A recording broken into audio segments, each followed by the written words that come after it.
Hello बच्चों, let's see this question. Each polypeptide in a protein has amino acid linked with each other in a specific sequence.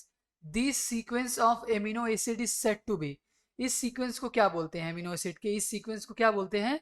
अब देखिए, जब भी क्या करता है, the primary structure of protein, primary structure of protein, primary structure of protein refers to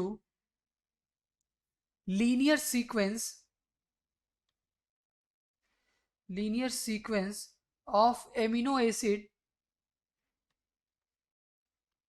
in the polypeptide chain, in the polypeptide chain. ठीक है, polypeptide chain, the primary structure. और ये जो स्ट्रक्चर है, प्राइमरी स्ट्रक्चर में bonding कौन सी होती है?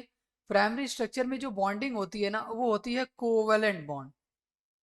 कोवेलेंट बॉन्ड होता है, एक दूसरे से ये कोवेलेंट बॉन्डली अटैच रहते हैं. ठीक है, उसको और उसी को क्या बोलते हैं? इसी कोवेलेंट बॉन्ड को क्या बोला जाता है? पेप्टाइड बॉन्ड भी कहते हैं. क्या बोलते हैं? Peptide bond. तो ऐसा किसमें पाया जाता है? जहां पे प्रोटीन के पास एमिनो एसिड और वो एक दूसरे से किस तरीके से कनेक्ट रहते हैं, तो वो प्राइमरी स्ट्रक्चर के थ्रू एक दूसरे से कनेक्ट रहते हैं. इसलिए option A is correct regarding your question. Best of luck.